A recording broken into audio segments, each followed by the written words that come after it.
We're back, gentlemen. Hi, Chris. You all right? You had a nice break? Lovely break. Enjoyed your break? Yeah, but really good to be pleased to be back. Yeah. You've been a bit bored, haven't you? I have, yeah. I never He's thought. been itching to get back, hasn't he? I never Itching. thought I'd A say little it. bit annoying, actually. But I don't like doing fuck all. I think the main reason is obviously the weather. I've not got that sad disease, but when the golf course is shut, Yeah. I'm bored. So, Went for a walk, didn't you, that day? my knee's been fucked ever since. 12 mile I did, and I've been struggling ever since. If you've got any surgeons out there, Yeah. or anybody who's got an MRI Do- scanner in the bit of back garden, please do get in touch because I need a new knee. Any surgeons out there? I can't believe it's taken this long, right? Indian drive-through, first ever in the country, is in Bolton. Is Did it? you see it? No, I've not seen it. Where is it? Just, I don't Nip it know, out, somewhere way in on. Bolton. Get some samosas. Indian drive-through. First ever Indian drive-through. Why has nobody ever thought of this? Yeah, but like, if you're making a proper curry, you've got to make it, haven't you? I presume So it it's just only going to be like a canteen, innit? It'll be like in bowls, like big. Yeah, slop it out. In fact, I'm not. What noise does it make? know to put it in.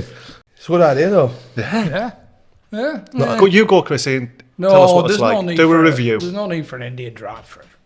See, I like to sit down It's with not me something Indian. that you need on the go, is it? Because what do you do then? You've only got to. You're not going to eat an Indian in car, are you? Take a wrap. So you've got to go home then. So you might as well just order a takeaway. Papa Dom's. The crumbs all over the place. Nah, I know but- you're not bothered in your shit all over the car. Rats wear overalls getting in. But no, it's good to be back. When we're coming back in strong, by the way. Tony Pulis. Yeah. Former. Did he go in with Gaffer? Yeah, I did. All right, Gaffer. Bit creepy. Yeah. Never seen that. Handshake and hug at his electric gates. Yeah. Yeah, I think I got a hug. I don't think he liked you. Did you just get a... No, All right, Chris. I just got a... I don't even... Who are Sun, you? I think he sunned you off. It was a floppy handshake as well. No eye contact. Do you know why? Because I'd not let him know there were four of us going. He thought it was just me and Browny. Right, I see. So he just saw this bold thing, top of his drive. Coming out the bush, saw you with the gardener. The gardeners were in, weren't they, when we got there? The petunias are over there, son. Come on, lads. Big muffin, hanging out at top of his jeans. But she'd been baking, hadn't she? Yeah, Pulis. she had. Lovely woman. Actually, I think it might be going in as number one as for hospitality. Freshly baked cheese swirls. Oh, They were nice. Tell you what were a bit of a come down for me when he gave me at the end of the recording that he went, "Here, John, that's my normal number." So he must have a number that he's got a burner phone. So he must have a number that people who don't mind messages him, Right. and then another phone for like, oh fucking hell, he's messaged again. Neither is. So it took us 3 hours of recording to earn the trust to get his normal number. You've got his full time. So I've got Tony Pulis 1 and Tony Pulis 2 in my phone. Decor-wise, it was what I expected from the... Because we had the Pulis conversation, household. didn't we? What do we think his house is going to be like, Yeah. apart from massive? Like, we thought, like, old school, didn't we? Yeah. Like, it was Midsummer Murders-esque. Yeah. Right. I think we actually said to him, you could actually hold murder weekends here. Yeah. Murder mystery I weekend. knew there weren't going to be a mirrored Buddha. You know, a glass table. That kind of... That's feng shui. Well, depends which direction you're putting it in. But, yeah. You hit the nail on the head before, or after, sorry, because we were all... I think we'd been out for an Italian the night before, so our farts were strong, weren't they? Leading up to it. But then there wasn't one bit of... No, there wasn't a creek. I think you might have let one... Oh, we by had the accident. chicken. We had the chicken the night before. I think you let one slip when Tony went to the toilet. Yeah. Apart from that, it was pristine, wasn't it? So that actually did piss you off, didn't it? Because you think, well, they can hold them. It's offensive. Like it's like travelling with a brass band, like constantly. It's just like. So you know that we can hold them throughout if a we car really need journey, and then to. we get into Mr. Pulis's house and nothing. It's like everybody just cranks the ball with an Allen key. It just stops. But no, hopefully we've got plenty recorded, so it's going to be another good Been series. some good out of nowhere. We've got a strong start, Got haven't we? some very good episodes coming up. I'm looking forward to it. So I feel like we had a bit too much of a break, maybe. Yeah. I think we were sick of each other, but then we've rallied. 10 days in each other's company, it's a long time, innit? Yeah. When like, we just wanting to go and relax and stuff, and these is like, we need to go do some work, lads. And all he wants to do is eat. No, you made the gym. Trained a lot. Every day I went to the gym. Maybe miss 1-2 days. And What about when we were halfway through that workout and you went, I'm going to have to stop, my back's fucked. That wasn't you. That's just it's torture. That. He just sacked it off and went and laid down. Just like, Shit it's not back. even enjoyable. So you don't even put yourself through it. Just stay in bed. It's not enjoyable. Up, down, left, right, standing up, sitting down. No, just leave me to me. Your training routine, this is what he did. Turn the treadmill on, speed 20, like nearly full whack. Sprint for as long as he can. White Mo Done. Farah. Just go. Like 10 minutes, pure. It's a sprint, innit? Like, yeah. I mean, good 3/4. So, with bum going. Did we speak about him lifting the weights? At the heavy weights? Oh no, we'll put the video out. It's a difficult place to navigate a gym, I find, personally. Snap. Just get in there. Get in there is my problem. You get a lot of people who are into it and they know what they're doing, and then when like the treadmills are taking up the bikes, and you're like, oh, what do I do now? I can't just stand here with my hands in my pockets. Where do I go? The anxiety sets in. I'm like, I go over to these weights, and I know what my capabilities are. I'm like an 8 or a 10 max, and then I can see people looking up. Well, they're not looking, but in your head they're looking. And then I just like, well, I'll pick, all them were gone, my 8s and my 10s were gone, anything lower gone, and there were only 30s left. So I picked up the 30s. For bicep curls. Jesus Christ. It was that much swinging. I nearly busted a blood vessel. I didn't know what to do. And I could see this woman looking over, and she had the ones I wanted. Yeah, she had the 8s or the 10s. They were just, she wasn't even using them, but then what do you say? Can I use them, please? No. I wish I only got you in the mirror because you were paranoid about me getting you on camera. Yeah. So I had to get you through the mirror. Yeah, because you're a twat. Like, why? Start filming somebody. I know. Unhealthy relationship with food. Unhealthy relationship with the gym. But then I got them in my hands and I'm like, shit, these are well too heavy. What do I do now? I can't put them back. You can't, you've gone too far at that point, haven't you? So I was just like, how many did you do out of your set of 10? oh, I must have three. Bright red. His face was bright red.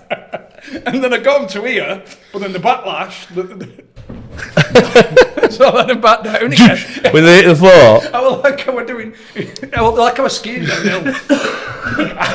I knew you realised they were too heavy because normally you pick the weights up and walk a few yards away from the rack. But he didn't. He just picked them up. Stayed at the rack? Shit. And then dragged them three. They're going to have to go here and now. It's funny. Well, should we get Tony in? Yeah. Yeah. Episode 1, series, whatever it is. Who knows? Fuck knows. Who knows? Who Get cares? him in? Get him in.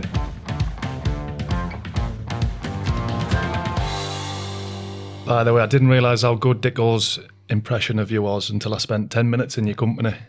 10 seconds in your company. I've just had a little smile because John's told me, loads of stories about his time at Stoke, and I was in here, and obviously you were in the living room, John, and I just heard, Parky from the kitchen. Fuck off! Unbelievable. I'll kill him. It's a very good impression, isn't it? Very good. No, they were a good group of players, John. Yeah, we had a really tight-knit squad. Everybody were like pretty much on the same level. Yep. And I think that's what worked. Apart from Rick. Rick were on a fucking totally different level. Yeah. In all aspects. Yeah. You know you get fined for swearing in this house. Do we really? Yeah. That's £2. Jesus Christ. That's £2 you owe me. Just let me write this check. Can I just write Tony Pulis, £4,374 only. Yeah. No, it was a good group, if I can remember rightly. And like you say, they were all together. Yeah. Rick was off the scale when it come to trying to control him and everything else. But what a player he was, John. We speak about it a lot, about the Warnock and Taarabt situation where you know he's going to win you the game.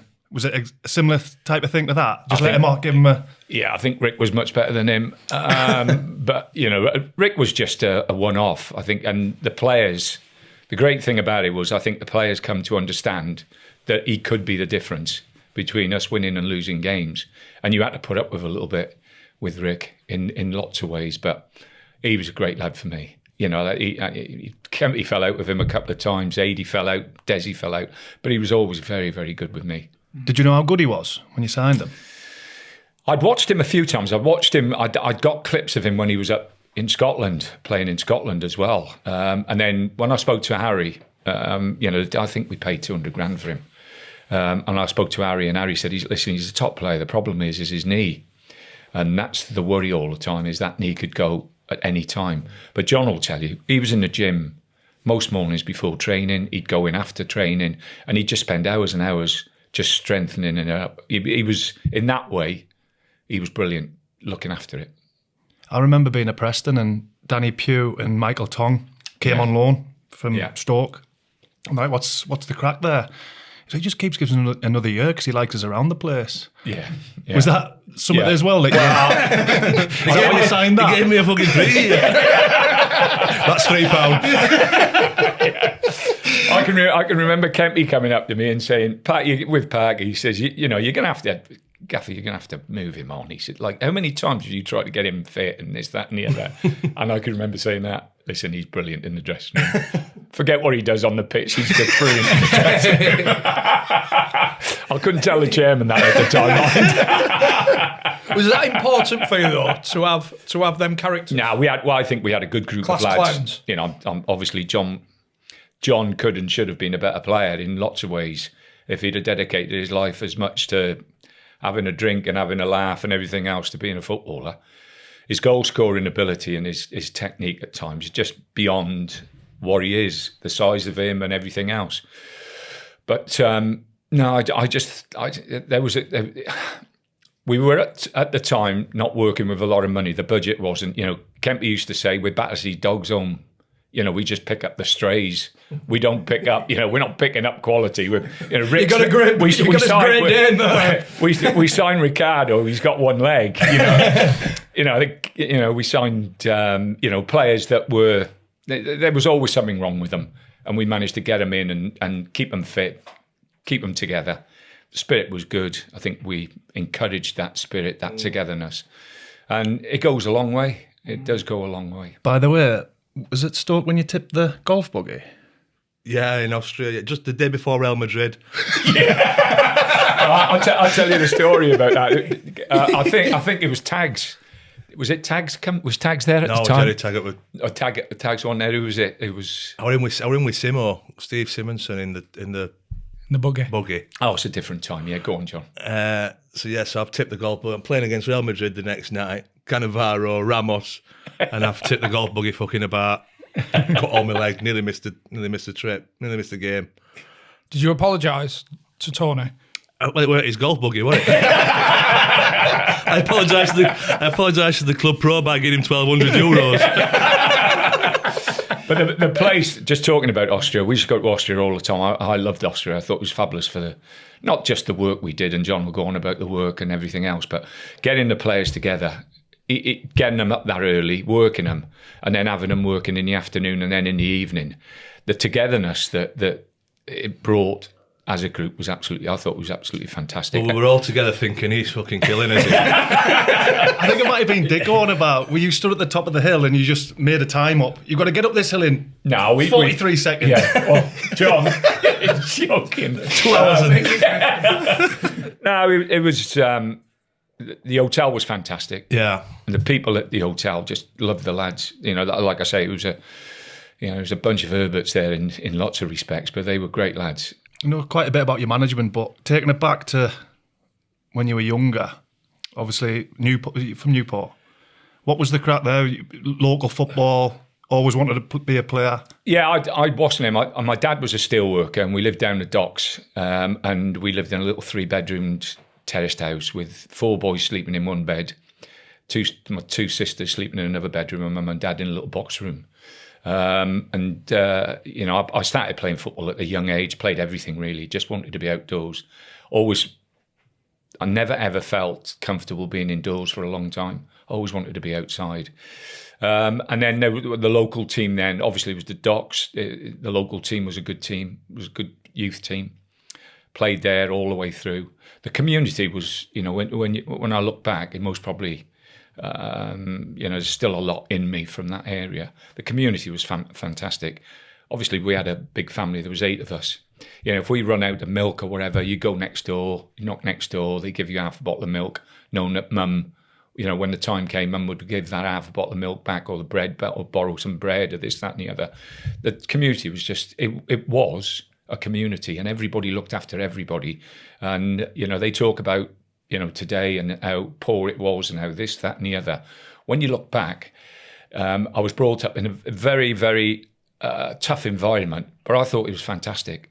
And, it was just one of those. We were not privileged in anything we had, but were fortunate in what we had in respect of the community and the togetherness, massively with the family and with the people we lived around. That community aspect was something that's missing a bit now, even in built-up at Man U. If John, your neighbour comes around for a bottle of milk now with a curdle by the time he gets ended dry. We are now. They come round and say, is there any chance I can borrow another bottle of champagne, please, Tony?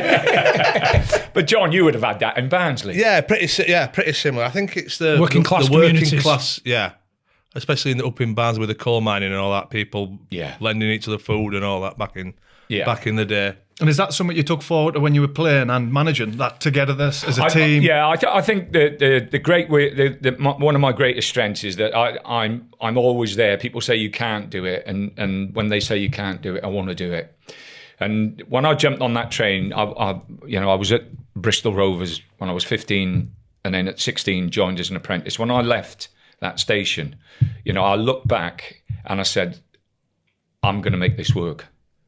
I'm not going back home. I really, really make this my life. And I can remember sitting on the train with two other lads who were also apprentices at Bristol. And as the train went out to the station, I promised myself I would give it absolutely everything. And luckily, I've had a wonderful career. Yeah, wonderful. And did you think at that point, if you were looking back, did you have the ability to back that up at that point? I had two operations. I had a cartilage out when I was very young, in 16, 17 years of age, and then did my knee ligaments and was out for ages with them. And then I had an ankle operation when I was 20, and that kept me out for about 9, 10 months. But the great thing about the club, about Bristol at the time, Bristol Rovers had some wonderful people there. And Bill Dodgin, old Bobby Campbell, not the one who was at Fulham. Colin Dobson was, Dobby, you'd know Colin Dobson.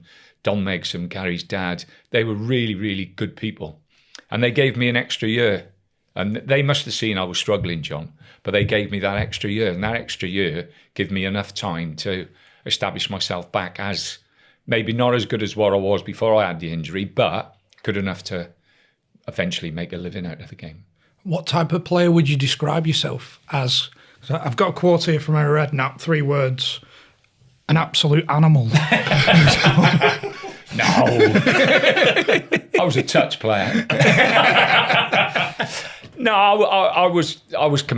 Again, we're talking about a period in English football where it was different to what it is today. Had to be tough. And you have to accept, and I don't think we do this today. Everybody's very, very quick at throwing stuff at people.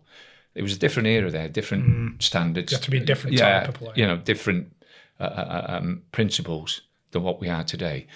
And you had to stand up for yourself. There was lots of teams with a lot of players in who could look after themselves. Harry, for all what Harry, people say about Harry, when I joined Bournemouth in 85, 86, I think, or 86, 87, he was a fantastic football man, really, really good coach. He was a ducker and a diver. He enjoyed his horse racing. He enjoyed whatever was going. That was innate. But he was a top coach. And he'd work with, if you spoke to him, he worked with top people at West Ham. Ron Greenwood, John Lyle, people like that. And he'd talk about Bond and the Malcolm Allison, all those people, all those West Ham coaches and players that had come through. And Harry had learnt so much from them. He was excellent. And, I'd already done my coaching badges at 21. I want to say, did you do them early because of your injury? But I did it because that year I could have I could have 2 weeks it was the A licence then. It was like prelim intermediate A licence, and I can have 2 weeks at Lillyshaw, was it Lillyshaw or Cardiff, whatever, 2 weeks where I'd be training all the time and running around. And I went there really to get fit as another added thing to try and get fit. And I ended up getting the qualification at 21. So I'd always from that point onwards, I always then looked to be, aware of what coaches were doing and saying. And I was very, very lucky again that every year then, John, they'd have a week at Lillyshaw. There'd be a coaching week at the end of the season. And you'd have the top coaches, and I mean the top coaches coming in, from Italy, all over Europe, but also in England. So you see Don Howe work, Dave Sexton, Terry Venables would work, people like that. Bobby Robson was a fantastic coach. There was all these people, and I'm 20, 24, 25, 26 at this time, and I'm watching these people work, sitting back in awe really of these top people working. And H was really, really good, really good. For some reason, I always thought I didn't have Redknapp down as a coach. I've never worked under him. I always thought he was a good delegator. I think, speaking to Harry now, and even when, because I took over from Harry down here, Harry left, went to West Ham, and I took over as manager here.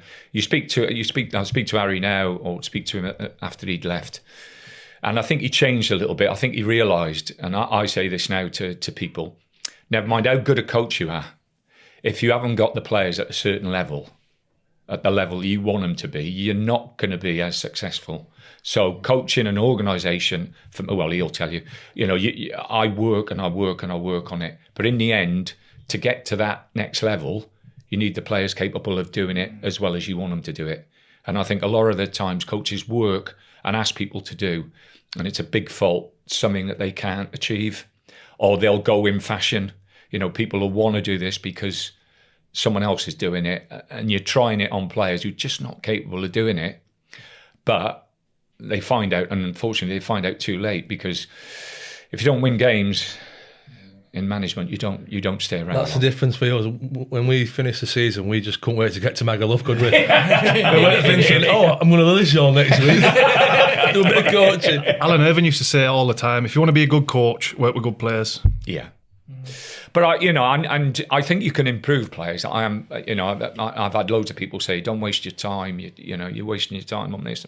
I never seen it as that. I always thought that you could put a little bit into it. I can remember Michael Dewberry and Tags at Stoke, and we were working on the back four. And Michael was so quick. Dubes, was a great lad. He was so quick. He wanted people to play up the side of him so he could have a race with a centre forward.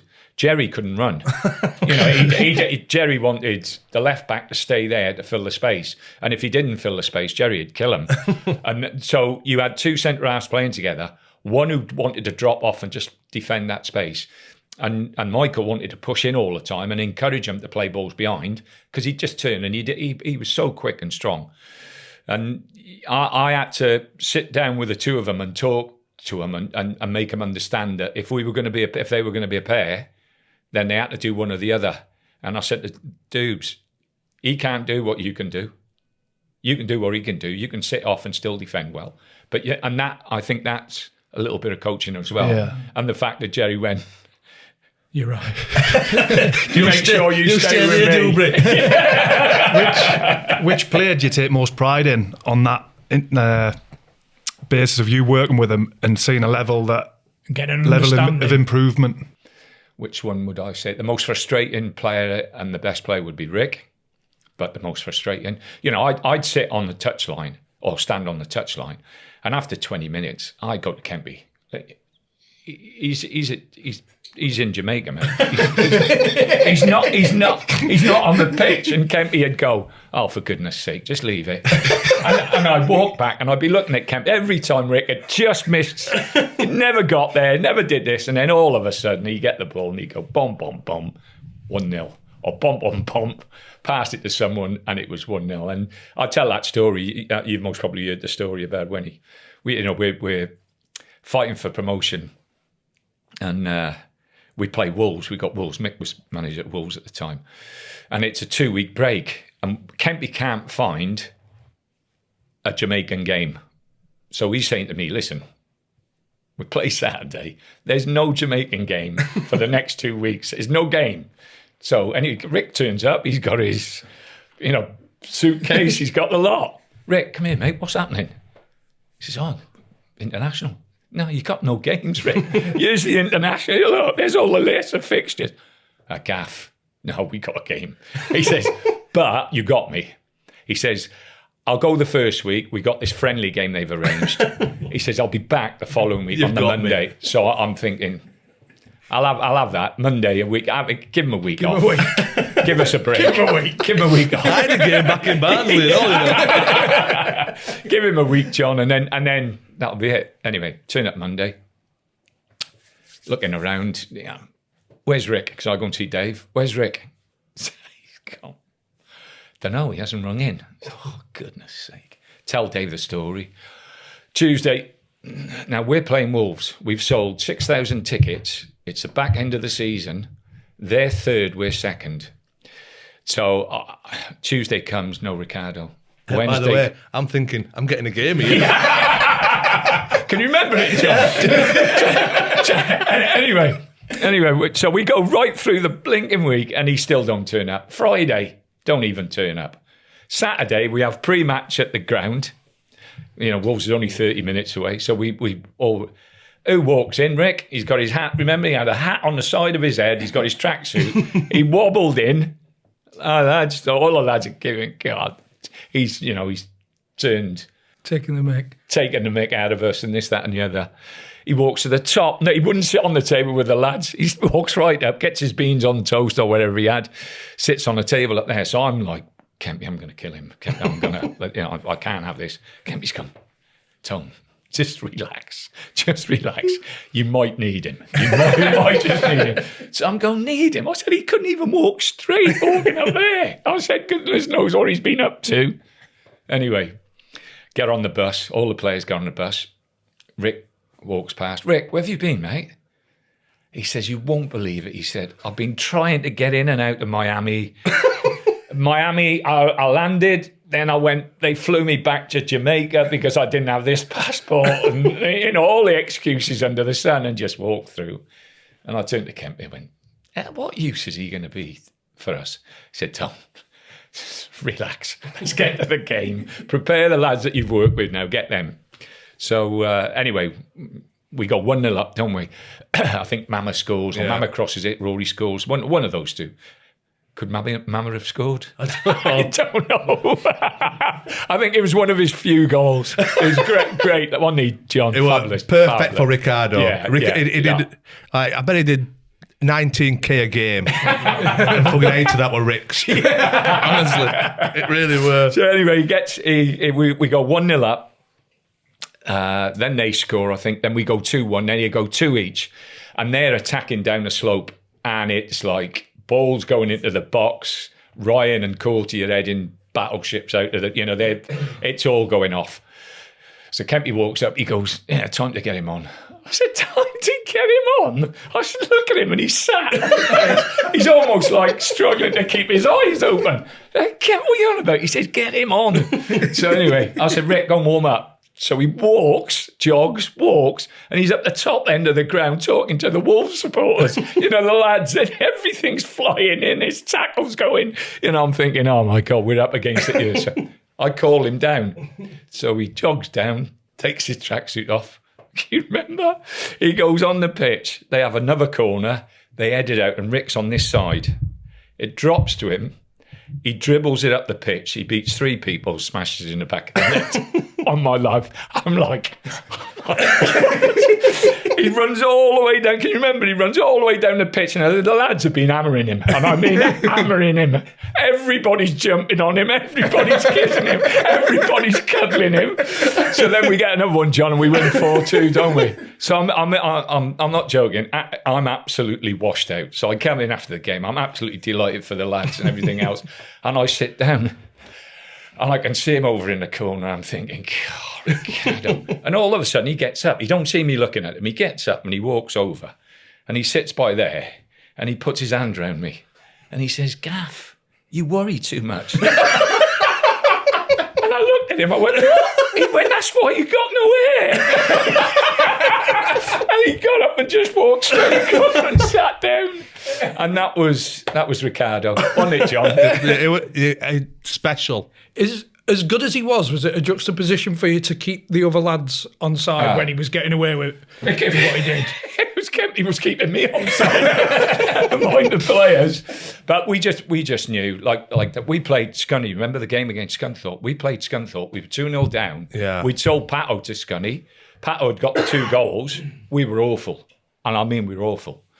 And at home, and then we go out at half time. I'm walking down the side, and I've said, again, we need more off Rick. I don't know if you can remember, over the far side, he picks a ball up. He goes past 2 or 3 players like they weren't there, lays it across, Liam scores. And then I think he scored another one, made it 2 each, and then we end up winning the game 3-2, and it was all down to him. It was nobody else could have done what Rick done. And, we got 6 points off Scunthorpe that year that got us promoted. And in both games, we were losing and not playing that well.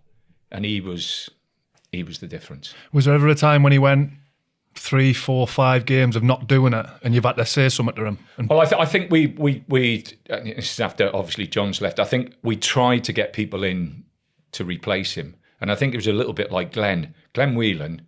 We signed Glenn from Sheffield Wednesday. Took Glenn, great pro, wasn't he, John? Great pro. Still playing now. And every time the season finished, I'd always think, I got to replace Glenn. He hasn't got the pace, he hasn't got this, he hasn't, you find faults on it. Every time I replaced him, within a month of that player having some games, Glenn would be back in the team.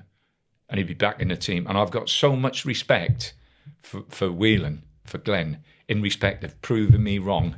Someone hitting him on the head all the time and him getting up again and then getting up again. And the respect I've got for Glenn is just amazing. He's doer. He can be doer, and he can be, he's one of those, Irish, either half full or half empty. You could catch Glenn either way with it. But what a wonderful kid. And I think Rick, I was always trying to replace Rick. So we had Kitson. Is this Kitson Beattie? Is that what? Yeah, no, James was the one really. And I know you're going to ask me about Beattie and what happened there and all that stuff, but Beattie came in Christmas time with Matty Etherington. Yeah. And we were third or fourth from bottom. Is this the first season in the Premier League? And James got 12 goals. He was absolutely fantastic for us. He got 12 goals at the back end of the season in the Premier League. I can remember playing Man City, and we had, I think, either Dicko or Wilco got sent off in that game. We played with 10 men, and we beat Man City 1-0. James got a great goal at the back post. I think Matty crossed it. James got above everybody and powered it in. From that moment onwards, we just, that day, John will tell you about the crowd and what it was like. That day, I've never been at a ground where every second, every minute, like 30,000 people were stood up, just egging us on to win the game. We won the game afterwards, and I have never ever, from that point or before or after, I've never been in a ground where the atmosphere has been so much for a team from start that second half to the end of the second half. They just seen us through. It was just amazing. Every tackle, every challenge, every pass, every this, that, and the other, they were just up. If a referee made a decision he shouldn't have, he got absolutely pelted. It was amazing, really. Quick pause to bring a message from one of our sponsors for this week's episode. Hello Fresh. Excellently done, Chris. Yeah, you like it? Really good. If you're wanting to cook a meal that like what you have at a restaurant with all flavours and that, this is perfect. Because I wouldn't know that there'd be chicken stock paste in a honey chamula beef. You do know, John. Well, it just comes, doesn't it? Yeah. And you don't have to buy the full packet, not knowing how much to put in there.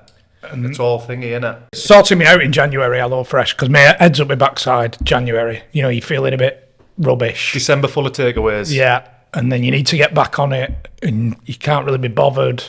And then, sorts you out, lands on the doorstep, all the ingredients. Low calorie meals, Chris, that's where we need to be. All three of us need to be focusing on. Some more than I'm getting you in that, yeah. Right then. Tubby. Probably cats in. Tubby! No, but if you hadn't used HelloFresh before, the cards come through the letterbox just like that, don't they? With all the ingredients, all the food, step-by-step instructions. Look at that little pictures of your pan as well. You know, so you can make sure you're doing it right.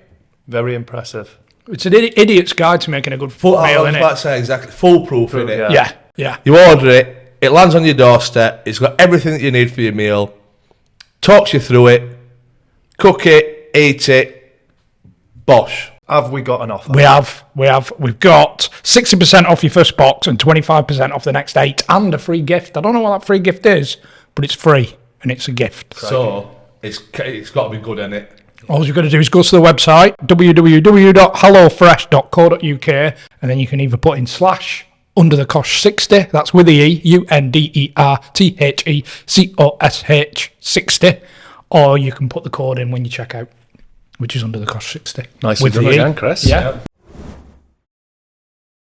As a manager, what are your thoughts when your main striker's going over to your right back and clipping him round the head? Was Griff captain then as well? Andy Griffin. At West Ham. Yeah, West Ham. At West Ham. I think there was stuff, Rick's, like I say, there was always controversy around Rick, and Griff was a lot of time for Andy as well. Andy was fiery, and he could be at it as well if you were really being honest. And the two of them, it was a little bit of electricity between the two of them, and but it was sorted out afterwards. Yeah, and that's men being men. We weren't in an age now where everything is Peter perfect and everything has to be, nice and don't do this and don't do that. We were in an age where, I would dig players out. Players would have a moan and a groan, or players would dig. We come in the dressing room and you'd have. I've seen where Taggart's had someone up against the wall. In the dressing room, one of his own players. It was those times. And you probably listen to the radio after the game, they'll be like, Tony Pulis will be fuming, how is he going to deal with this? I bet you didn't even have to say anything. I bet you they've come in and sorted it all out. Yeah, the whole group was such a good group that they were annoyed with what happened and they were annoyed with the individuals, but we soon got over it. It was, it's like the BE incident at Arsenal. It happened. On the Monday we went in, it was all sorted out, and we moved on. It's not what it's like today. Obviously, we didn't have social media, and you didn't have all this going on and all the different versions of what happened. Yeah, and players were different. I'll go on about Tags again, but I've got a great story about Jerry. We play on the Saturday, and the following Saturday we've got another home game. And we play on the Saturday, and he comes and sees me. He says, my uncle's cousin's nephew, niece, is in Northern Ireland for the weekend. Is it right if I go over and have a weekend with him, Gaffer? And I'll turn up Tuesday. So, yeah, no problems, Gel. As long as you're not stupid with it. And we had the greatest kit person in the world at Stoke, Winnie. Yeah. Winnie was absolutely, honestly... she was just a wonderful, wonderful woman. Winnie and John run the show really for me. They used to look after me and they'd tell me what was going on in the dressing room. If they felt it was affecting the team, Winnie's loads of times pulled me and go, have a word with him. He's not up to any good. And she's got worse language than me. Yeah, and when I said that John couldn't swear, Winnie would have told me where to go. Don't worry about that. So anyway, Tags goes off to Ireland, and on the Monday, he's not in. On the Tuesday, he's not in. So Winnie says, Gaffer, Tags on the phone. He's had a drink. So God. Tags, how are you, mate? So he's gone, oh, you can't believe it. And he comes up with his story again. My cousin, he's staying over for an extra day and this, I can't let him go back to America without... Tags, make sure you're in Thursday. Yeah, okay. So he comes in Thursday and he was in an absolute dreadful state, honestly. And you know what Tags was like? He was in a dreadful state. And, I tell you now, I loved him. I did, honestly. He was a winner. An absolute out-and-out winner. So I got Rudgy walking around the pitch. So we're doing a shape, and I'm saying to Tags, have a look what we're doing. We're playing whoever it was on the Saturday. Just have a look what we're trying to do, what we're trying to achieve. So he'd walk around the pitch. Paul Rudgy, what was he like? he said he couldn't see anybody on the pitch. Never mind what you were doing. On the Friday, I pull him and I go, Gel, I'm really disappointed. You know, He says, if we get beat tomorrow and I don't play well, keep my wages. I won't take them. You give them to charity or whatever, I won't take them. I turned up on the Saturday. Absolutely fantastic. We win the game and he was brilliant. Absolutely. I couldn't, you can't work out how someone could do what he's done and then turn up on Saturday and be absolutely spot on. He was a man, wasn't he? Yeah, I still play golf with him now on Thursday. Yeah, he's a cheat and all, by the way. He's a big drinker, he's a cheat if you listen to his tags. But he proper man. When I spoke to Martin O'Neill, because Leicester had a real good side then. There were the three centre-halves on it. It was Tags, Walshy and who was the other one? Elliot. Yeah, and I said to Martin, who's the top man? It's Tags. Tags is a top man. And you probably, outside looking in, you wouldn't have said that, would you? Yeah. Because Elliot was Elliot and Walshy. Another story about that. We had the Icelandic owners when Jerry was there. And we used to have to go up in the boardroom. I never used to go up in the boardroom. I never wanted to go. But when the Icelandic people come over, they'd always ask you to go in the boardroom. So we've gone in there the one day. We've won the game. And they couldn't stand Jerry. They just wouldn't have in Jerry at all. Because of the way he was. There was an Icelandic centre-half there that I wouldn't play. And they thought he was better than Jerry and this, that and the other. So me and Kempy go in, then we sit down. They've just finished having a drink or whatever. And they're talking about the game. Oh, good result, blah, blah, blah, blah. Do you think we could have done this better? And the fella goes, Taggart. So I go, yeah. He says, he's the luckiest player I've ever seen in my life. I said, oh, yeah. Why is that? Every time the ball comes in the box, it just hits him on the head. Kempy's gone. Come on, Gaff. I got up and went, yeah, bye. Off he went. Kempy never let me forget that one. Yeah, it just hits him on the head. Who's your best ever pound for pound signing? I think I know. Yeah, Parky. No one else has got as much pound on him.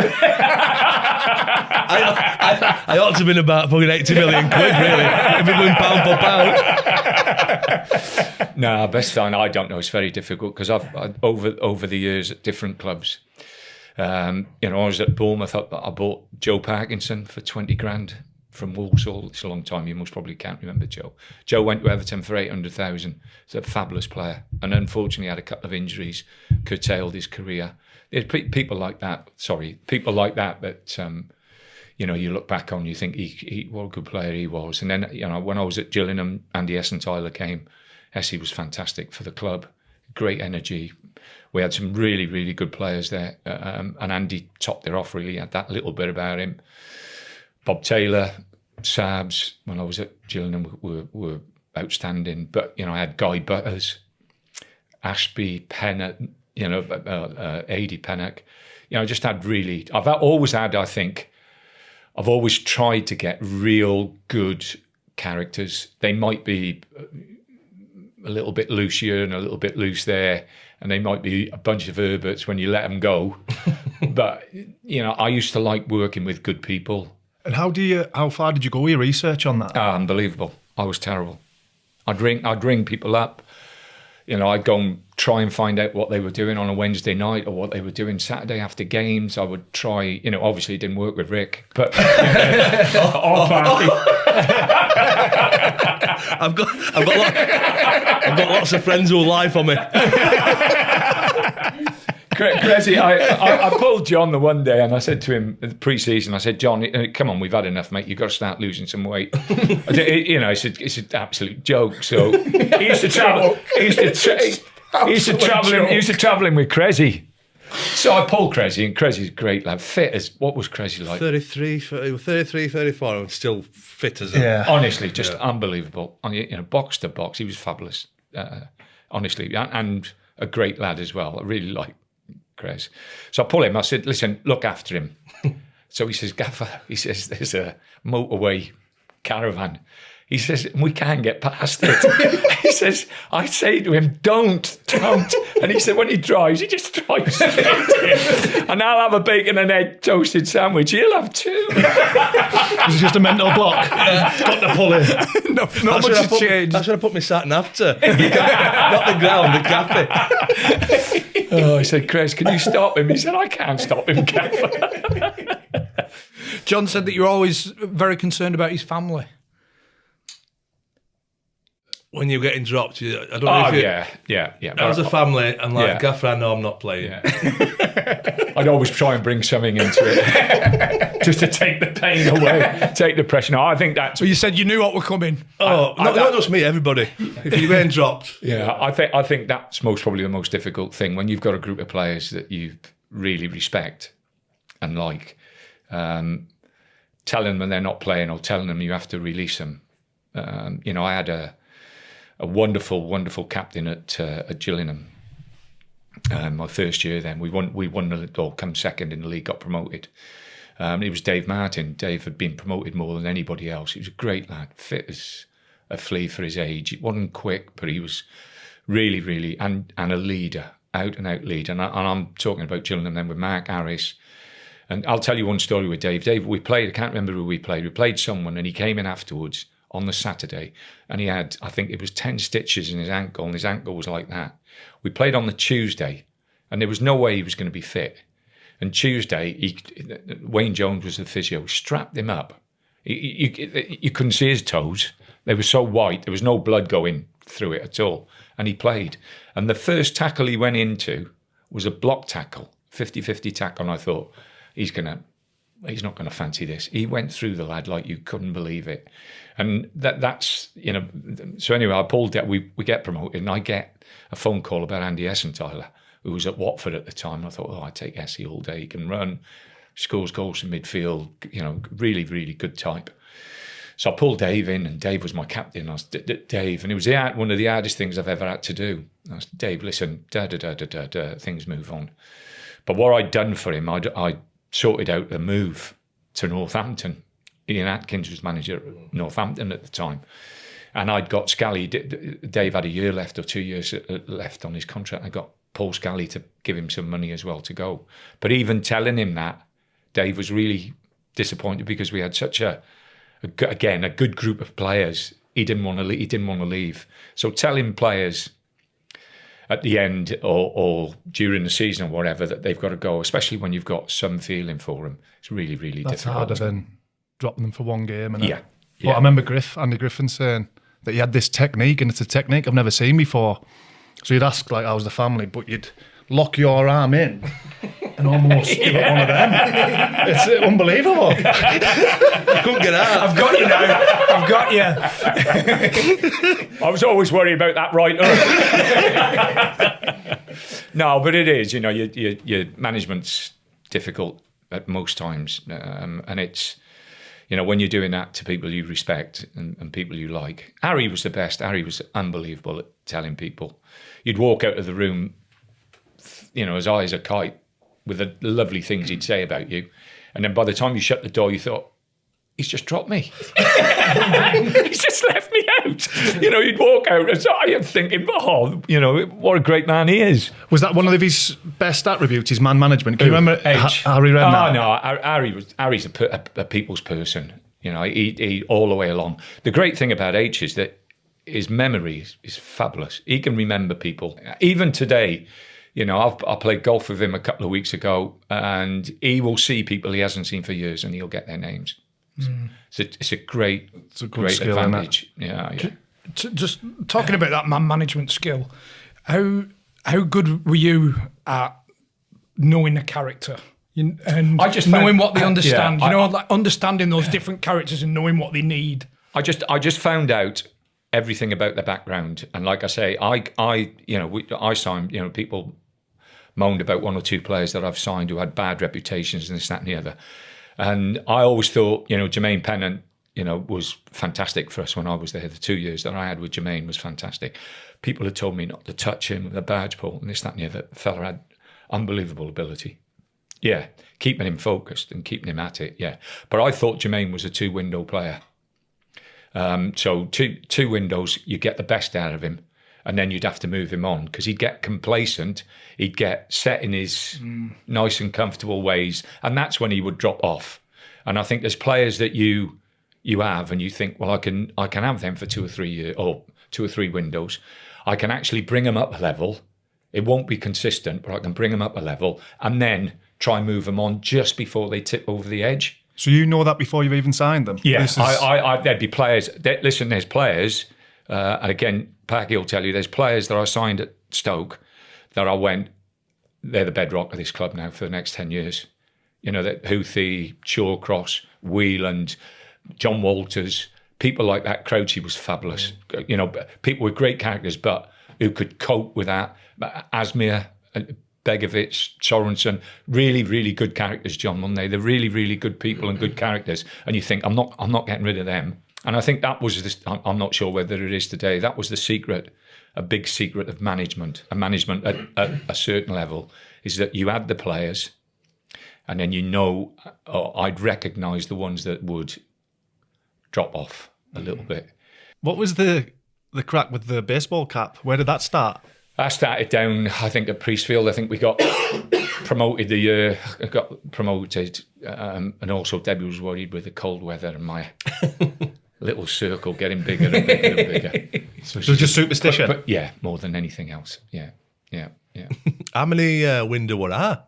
I was going to ask that. No, you had a few windows more than what you deserved. we had to take the window out to get you. You certainly had a few more windows than you deserved. Quick pause, gents, for our sponsor for the series. Look at that, branded. Point. Oh, shit. Route to point, he says. We're pointing at you. We're pointing at the logo. Betmate. Double XL this, by the way. I would have been wearing that if it were a little bit bigger. I've had a good Christmas. This is exciting, by the way. I'm looking forward to it. What we got, Chris? Fantasy football. We're doing it every week. 7-a-side fantasy football. Pick your best 7. Again, it's amongst us. So it's not us against Betmate, it's me against you and me against you. So we're against each other. This is exciting. Competitive. Yeah, we could see every week who's gonna come up trumps. So we've got Premier League this week. So we've got to pick our 7-a-side team. And again, if everybody else can get involved. You can put a £5 in, but in general, Betmate's low stakes, or £1 to £5. So it's not like a bookies. You just go in against your mates again, and the winners take the pot. See, I'm going to struggle with this because it's 7-a-side and 4 subs, and I don't know 11 players who'll play in Premier League. You know what I mean? I'm going to struggle, but I'm going to give it a bash. Can you pick any 7 players? Any 7 players. No budget. All right. Game changer. Just a creme de la creme of who you think is going to do well that week. Another good one. You can change your team up to 5 minutes before kick-off. Oh, so if somebody's not made the cut. Yeah.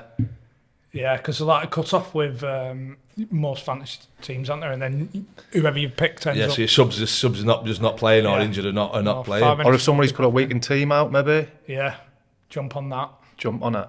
So everybody watching, everybody listening can get involved. And how do them QR codes work? You can scan the QR code, but the link's in the description as well.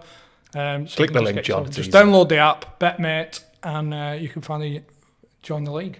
But not just that, if you use the code UTC5 when you sign up, there's a £5 there for you to get yourself going. That So along you've with got a free £5 to play in a normal league, and we've got us free league as well. Free league as well. So with that first £5, so first weekend of our fantasy league, you can get involved for now.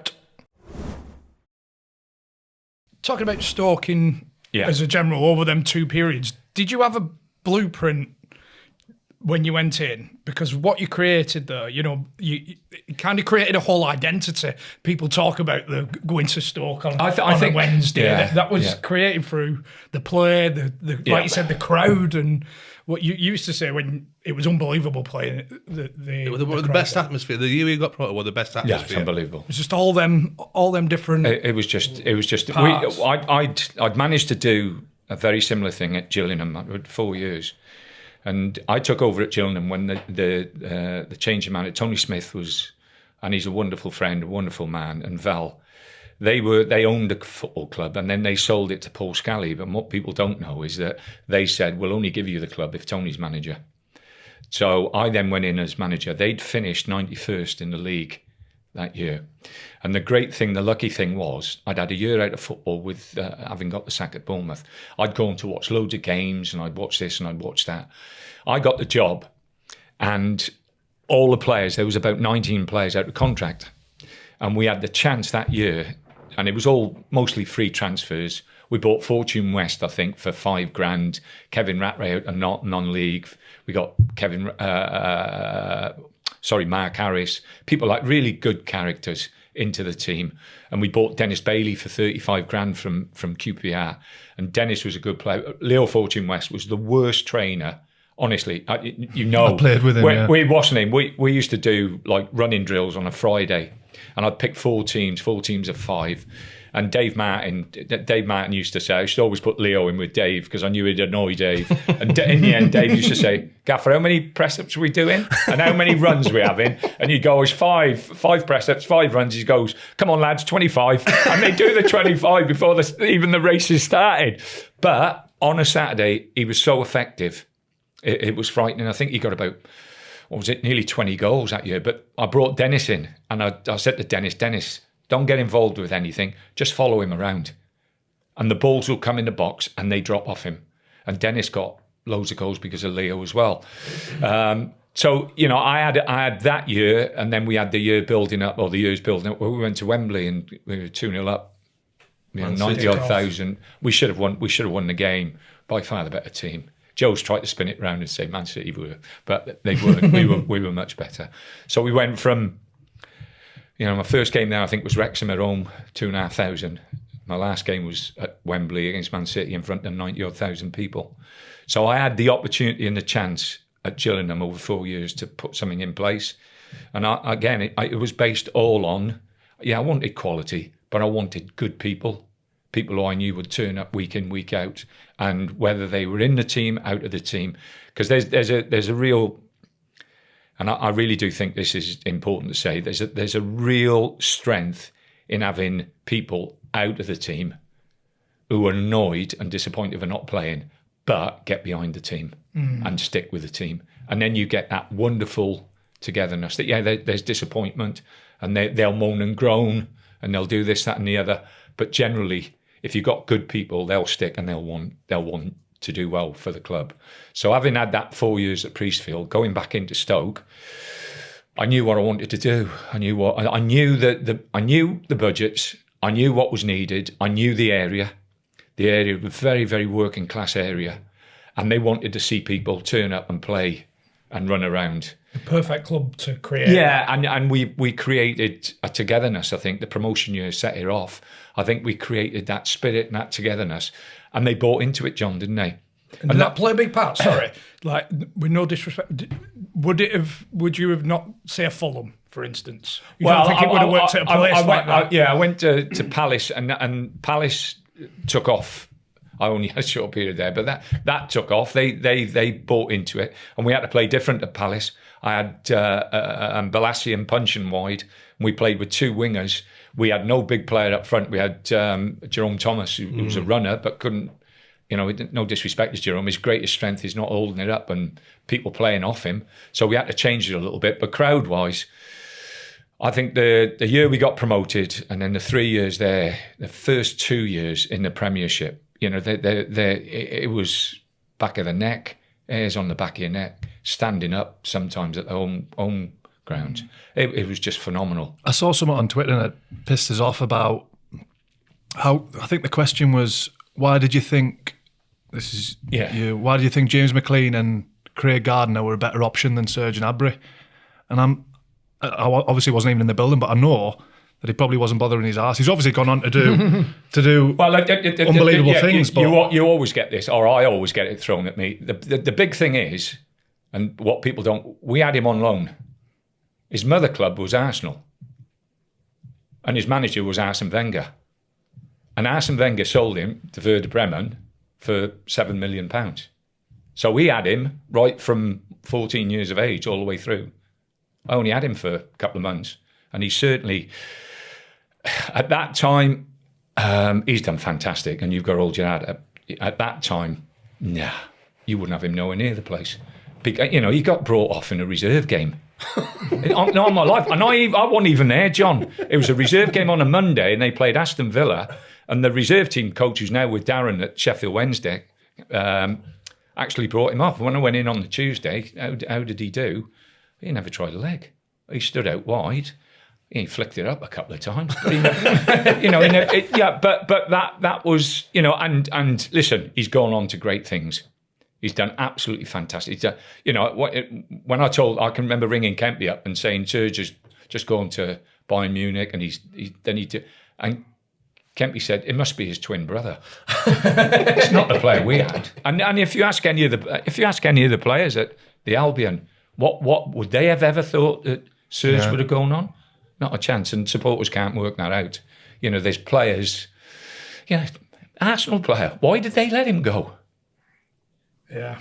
Why did they let him go? Serge Gnabry. He's at Bayern Munich now. I don't know if he might have moved on, but he's done well. But you just know that at that time, he wasn't bothering his arse, or he wasn't good enough. It was most probably the best thing, if you look at it, it's most probably the best thing that happened to him, because he's most probably got himself back thinking, if I'm going to have a career here, if I can't make it, or I can't make an impression at West Brom, and Arsenal have now, my mother club, they've now sold me, I better pick myself up a little bit and start having a go. Has there been a few times where you've signed a player, and even after a few days training, you've thought, I might have dropped the bollock here? I'm trying to keep a straight face there, man. Have you two set this up before when I went to the toilet or what? There's been players I've signed and have done really, really well in the first couple of months, and then have dropped off dramatically. And there's been other players who've been slow burners, who have come in, and I've thought, oh my goodness, you know, we're going to struggle with this one, and then they've gone on.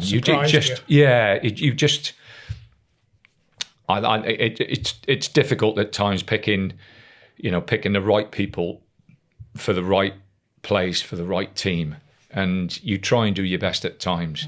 But yeah, of course, I've made mistakes. Talking about Berahino, Yeah. because John, you've got some quite strong opinions on from a player's perspective of when your head gets turned. I think there's a way you can make moves happen, kicking balls and all that. Luckily, I never had to do it. If you don't let me go to Preston, I'd have fucking done it. Do you understand from that player's No, perspective? I think with Sido, listen, there's a lot of things that went on at West Brom at that time. Tottenham were very, very keen on Sido at that, and I think obviously they got into him, and the boy thought he was going, and Jeremy in the end wouldn't let him go, and from that point onwards, he didn't want to go on pre-season. He didn't want to do this. He didn't want to do that, and I'd had a chat with him.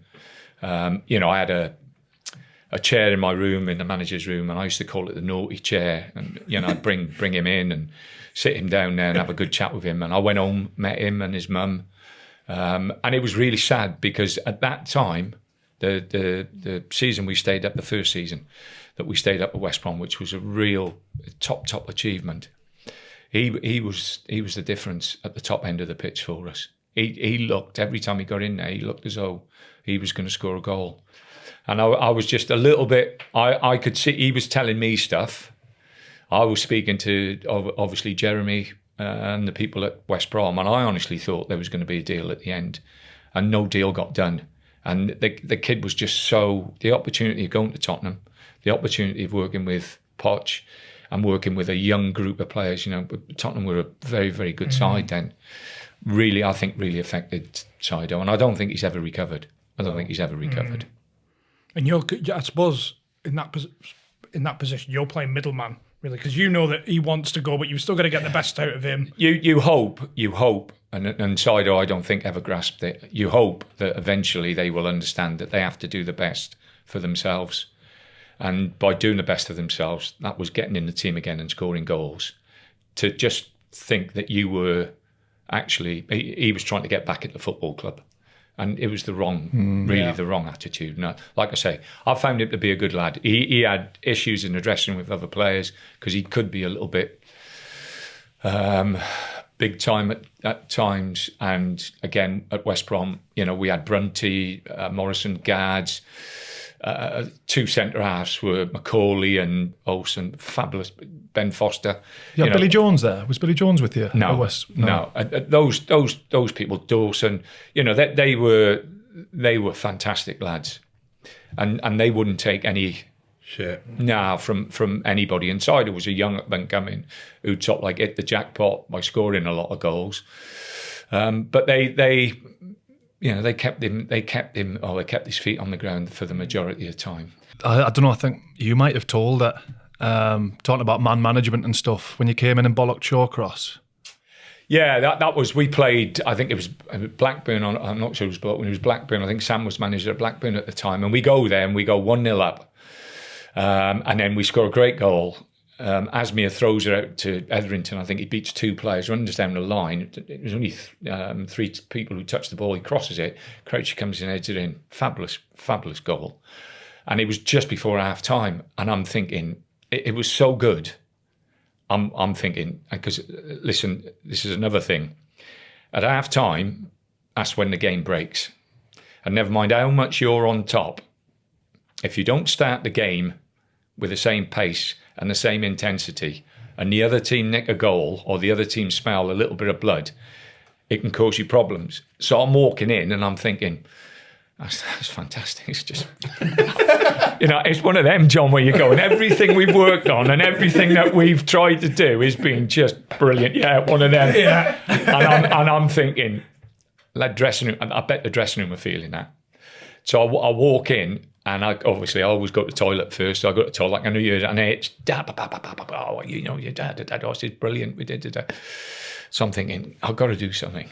So I thought, well, Ryan's my captain, I'm just going to hammer him.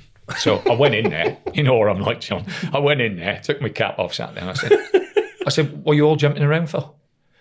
And everyone's gone, oops. And then I've gone, Ryan, and I've just absolutely hammered him. And I mean, hammered him.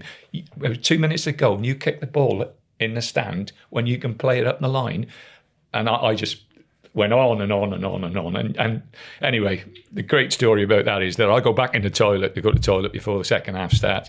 And I've got Jonathan next to me, Woodgate, and Matty Upson on that side. And the two of them turn to me and go, Gaffer, for goodness sake, don't bring us on. We can't play as well as Ryan's played.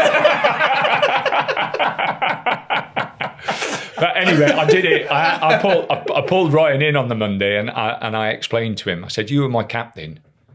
So I needed to make a point just to rattle everybody to make sure no one was going out complacent. I needed them to know that I was on edge, and that if they took a step back, that I'd be absolutely fuming. And he went, ooh, okay. Did you get a result? You could have told me on Saturday after the game. I did that. I did lots of things like that. We had most probably one of the best players I've ever worked with, Darren Fletcher. Is absolutely, what a professional. He's just unbelievable, great player. But as a man, as an individual, great player, John. So he's coming up to a record number of consecutive appearances in the Premier League. And his form just dipped. And Fletch was like you, it was my boy when you were there. Ricardo. Ricardo. So I'd always have someone that the lads used to go, spoils him and he can get away with murder and this, that and the other. Anyway, Fletch was that. So we went into I think it was the game that he breaks this record, and he'd not played well for 4 games, and the other lads were, it was just that little bit of a feeling. Kempy had mentioned it to me. There's a little bit of, he's playing Fletch, and Fletch ain't doing this and ain't doing that. He dropped off a little bit. I didn't think he dropped off that much, but he dropped off a little bit. So I had to do something about it. So I pull him in on the Monday, sit him in my room, and I go, Darren, how do you think you've been playing? So he said, no, not. He's a really honest boy. He's really great kid, really honest boy. He said, no, I don't think I'm playing that well. I said, listen, I think I'm going to leave you out Saturday. He said, oh, Gaffer, do us a favour. I get the record appearance or whatever, or I'm on the road to this record appearance. So Fletch, I'm thinking you need a rest, and I've got a little bit of a problem. I think it's filtering through to the dressing room and this, that, and the other. Anyway, he goes out. We go out, train on the Monday, do a light session, not too difficult. who's the best player on the training ground? Fletch. Tuesday we go out, I do shape, put one of the young kids in his place in the team. I'll pick the team nice and early. I want everybody to know they're in the team. So on the Tuesday, we had a good blow, and then I get the we're going to do this. I can't remember who we were playing. We're going to do this. They're going to do this. So I want to look for passes through and into the pockets, and then we break from there and this, that, and the other. Fletch is not in there. Who's the best player on the opposition side? Fletch by a mile. Thursday, exactly the same. Now I told Kempy, I'm picking him Saturday, whatever happens. This was Monday before I have the meeting with Fletch. So I said, there's no way in a million years I'm going to let the leave Darren out. Not a chance. But I don't want him to know that. So, okay. So we went that way. And then on the Friday, picked the team and I put Fletch in. And his all demeanour. It was like a big sigh of relief, but all demeanour. And you know what? Best player? Fletch. Now, I could do it with him. I'm not sure I could have done it with anybody else at the club. Do you think other players, their heads are dropped knowing they're not playing? Yeah, and I think different characters as well. And we had some good players. We had some good players at West Brom. Johnny Evans was a fabulous player. Evans was a fantastic player. He was a pain in the backside at times. We used to argue like hell, but my God, good player, Johnny. Were you moaning, Rory? Nah, it was me moaning at him more than anything else. I always thought Johnny could always do a little bit. He was that good. You always, with some people, you're looking at them, you're thinking, like, I never used to give you a bollocking because I never ever thought you could do anything but what you were doing. but then you get Evans and people like, and you think I can get a little bit more out of them. And if I kept on to him and kept on to him and kept on, you might just get that little bit more. How did you get Traoré? Adama? Like prime Overmars? I went in there, I had a phone call from a friend of mine at Middlesbrough, and he said, listen, the best player at the football club is Adama. He's the best player. He's just, everybody's got on top of him, and, he looks lost. So I go in there, and I called him Billy Whizz. I used to say to the players, just get the ball to Billy Whizz. Get it out to him and let him do it. What I did, I pulled him in, I said, Adama, I'm going to play you. I think you're a top player. I think you've got lost in what you're trying to do. So I said, what I want you to do, I want you to play wide all the time when we get the ball, just feet on the touchline. And it's up to us to get the ball out to you. And when we get the ball out to you, I want you to run down the pitch and get crosses in. If you're in and around the box and they cut the line off, come inside and just keep practicing in training, hitting it with your left foot. And I said, when we lose it, just drop in with shots, drop in on him. That's all I want you to do. And it just cleared his mind. Simplified it. Absolutely. And we worked really on a little bit of... Shotton had come in and play as a three with Ayala and Ben Gibson. And then we'd push... blimey. He's a great lad. He's at Birmingham now. George friend? Yeah, George. What a fabulous lad he is. Push George on. And then we got Keith... not Keith Downing. Stuart to come inside. And then we'd try and overload the left-hand side and leave the right-hand side empty. And then we'd say, have a pass, and then get it out to him. Big switch, so he's one-on-one with space. And that's what we did. And as soon as he got the confidence, he was just frightening. If your manager's calling you Billy Whizz, even that in itself is like... Your shoulders are back, aren't they? I'm Billy Whizz. Billy Whizz. No, but he better be not naughty, Better than useless twat, isn't it? Listen, we when I went in at Middlesbrough, there was a lot of money spent for the previous manager. And then we finished in the playoffs, got beat by Villa in the playoffs. And then that year we sold Bamford at the end of the season. We sold Bamford, Adama, Ben Gibson, 3 top players. And just to ease what the finances were at the football club. And Adama, you're hoping and praying that out of the 3, if he'd have picked the wrong club, you think he'd just drop down. But luckily, he's kept going. I don't think he's at the heights yet that he can, because I think he'll get better and better. He will never lose that pace. Not for another 5-10 years. It's just his mind. It's just getting him. But it's all that psychological stuff as well. I used to bring him in. He used to make me a cup of tea, and we'd sit down, have a biscuit, and he'd talk about being in Spain, and he'd talk about this, and he'd talk about that. And then you get that relationship with him, John. Yep. And I don't think he had that relationship. And I think you can pull people along with you. Again, if you understand what the people are like. We go back to Johnny Evans. It's a great story, this. Johnny's like a racehorse, a proper thoroughbred. And if he had any injuries, he'd always worry. He wasn't soft. In his mind, John, he would be worried that if he did anything, it would get worse and it'd get worse. When I spoke to Sir Alex had told me this, said at least he's got this mental issue with, but Tone, honestly, he's a fabulous player. Overthinking. So we play a game, I can't remember who we play someone on the Saturday, and after the game, he's hurt his ankle, and I think it was his ankle. He's really, really concerned about his ankle. So I say to the doc, to Mac Gillette, I said, Mac, leave him. Like, do a little bit of work with him, but don't mention anything. So I go in and see him. How are you, John? Yeah, a bit sore, Gaffer. It's this, that, and the other. I might be struggling for Saturday. John, you got Tuesday, Wednesday, Thursday, Friday. You'd be fine. Okay, but don't think about it. Let's next day go in, see the doc. How is he, doc? A little bit worried, a little bit negative, a little bit worried about it. How bad is it? I think he can get away with it. So then, anyway, went in on the Wednesday off, but Johnny was in because he was injured. Had a little chat with him. Thursday, come out and watch what we're doing, John. Oh, I don't think I'm going to be ready, but come out and watch what we're doing. Oh, okay, I'll come out. So we come out and stood and watch what we're doing.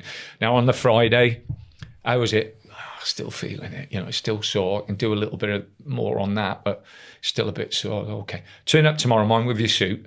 I said, like, you're such an important player for the group, and you just being there will lift the gang. So, yeah, okay. So he turns up on the Saturday. It's on his mind. I pick the team. I go, Foster, Dawson, Macaulay, Evans. So everybody's gone. And I just, Kempy, there's a team sheet. Off I go in my room. So Kempy comes straight out. He goes, I'll give him 10 seconds. So all of a sudden, in my manager's room, Johnny opens the door. It's Gaffer, I'm not fit. I said, John, just start. You make such a difference to the team. Just start. Honestly. And I didn't know whether he was going to be able to get through or not. I just played the card. Best player on the pitch. We win the game 1-0. Best player on the pitch, Johnny. and if you pull him now, he'll say I was a nightmare with him. Absolutely. But that's knowing the individual, isn't it? Like that you could get away with it with him. Like other players, you wouldn't be able to. But he was, I think, psychologically always concerned about his body because he was such a great athlete. And I mean, you get these runners, you get plodders like me and you, John. You get 3 mile chasers. You got your 6 furlong sprinters at Epsom. You couldn't have put it better, John. And Johnny was one of them. But that's again knowing people and knowing what to do and what not to do. You mentioned Jonathan Woodgate a few minutes ago. Did you bring him off after 7 minutes? Yeah, we played Wolves away. And I'm just trying to think of the little left winger they had. Good little player. Oh, Jarvis. Or Jonathan fouled him, I think, got booked after about 2 minutes. And the next time, Jarvis goes past him like nothing. And Johnny's Woody's trying to get hold of him. And I thought, no, I can't. We're going to be down to 10 men soon. So I just dragged him off. But he was brilliant. He walked, John. I can remember him. He came off. He went, that's a great decision.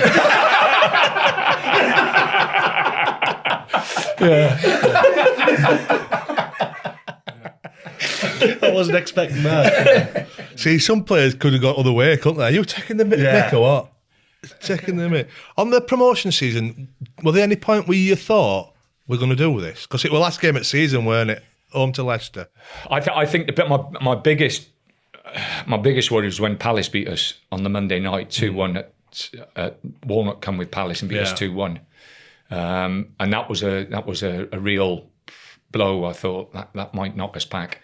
But then we went to Coventry on the Saturday. Liam got back in the team, and we were losing 1-0 and we got 2 goals second half. Brought Liam on and someone else, and we got the 2 goals. After that game, with the enthusiasm from coming back from losing 1-0, if we'd lost that game, John, I thought he would have it would have fell away. But winning that game, I really thought took us on. But I was always every game, just every game. don't think about the next one after that one. You just take the next thing, play the game, win the game, next game, concentrate on that. And we did, a lot of due diligence on the opposition. You know what we were like with set plays and everything else. We obviously you've got Rick and you've got again Mama. What was Mama like? Just just could run. Just work his chucks up. Win every. Remember Sheffield United away when we beat them 3? There's a story to that. You weren't going to play me, were you? No, Brian Robson was manager at the time, and they beat us 1-0 at our place, and it was the return, the flip of the fixtures. So it was only 2 weeks, I think, or 3 weeks later that we went to Sheffield.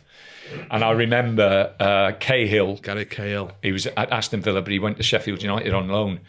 And Brian had mentioned that Cahill had Sidibe in his pocket. I'd read the papers. I used to read the papers from like Sheffield or whatever to see what they said about us and then keep it in the drawer. So I'd always try and make an angle to wind the players up. So I'd keep that in the drawer. So I remember getting it out.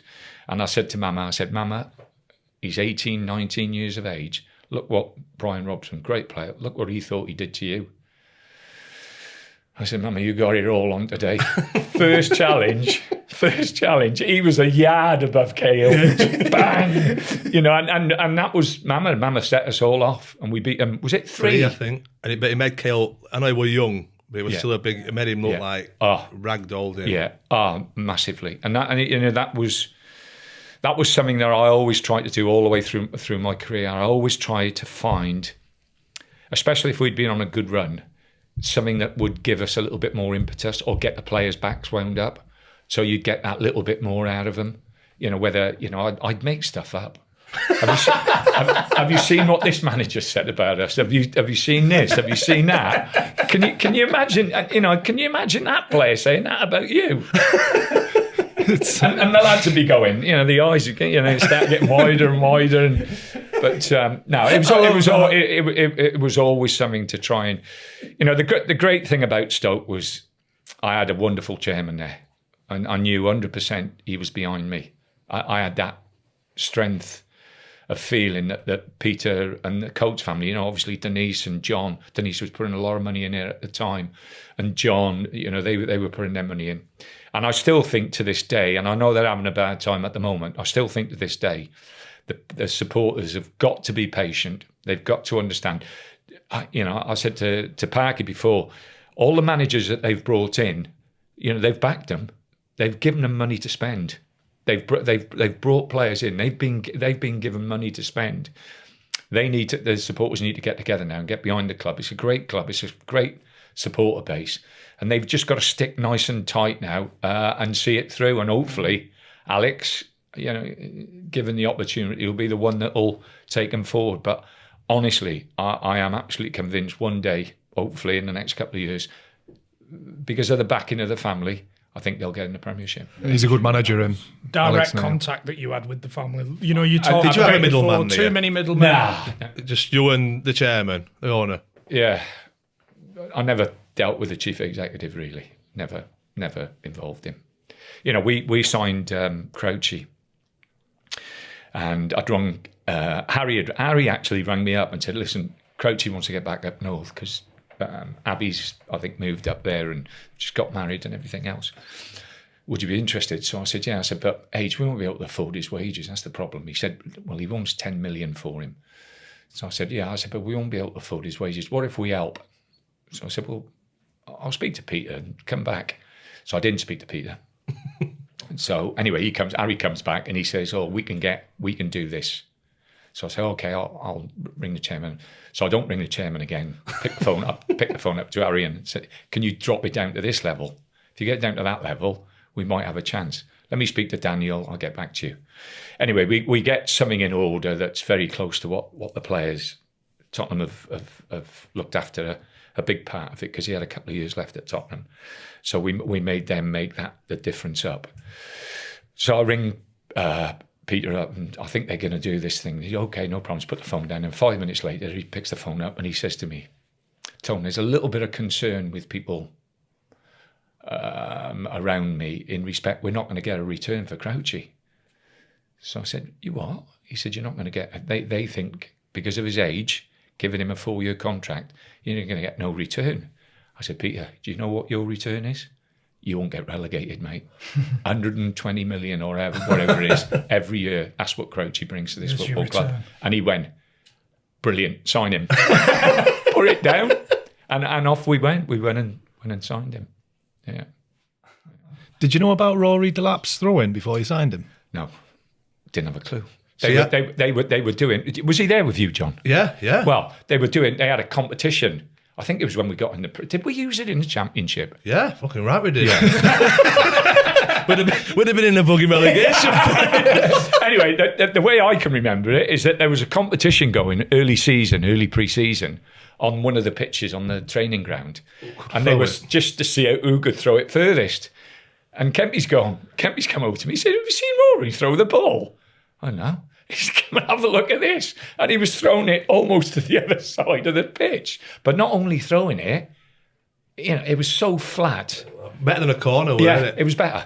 And I can remember pulling Rory and saying, "Well, what are you doing, mate? How long have you had that?"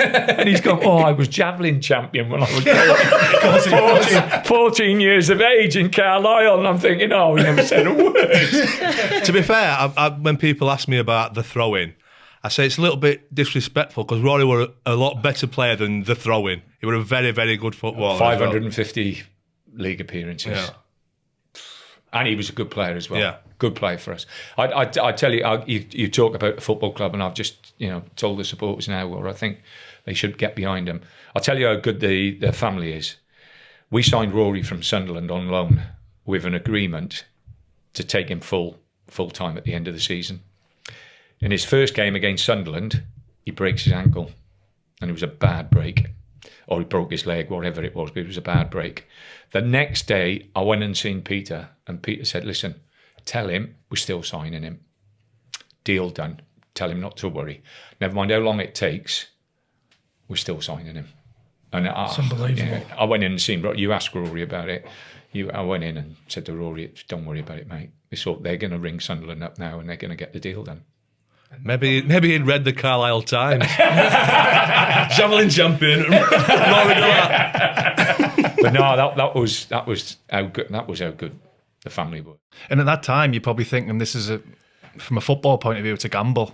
At that time, you weren't going to know that he was going to go on and come back and be just as good. Yeah, but he was a great lad. Rory, Danny Higginbottom, they're two blinking twins, weren't they? Two peas in a pod. They were just fabulous. Do you know you signed predominantly English players? Yeah. Was that because you could do your background checks? Whereas if you're buying somebody from a foreign club, you obviously can't do that, can you? Really, character-wise as well. Yeah, you can't really find that much. Yeah, I think obviously the world's spun round now, John. There's a lot of foreign players in the Premiership, and I think that the recruitment. If you have a look at what Brighton have done, you have a look what Brentford have done in respect of pound per players we talked about. They are absolutely fantastic. A lot of them are foreign players from all over the world. And the great thing about, and I've watched Brighton possibly more than Brentford, the great thing about Brighton, every time you go and watch them, they can play, they can run, and they want to run.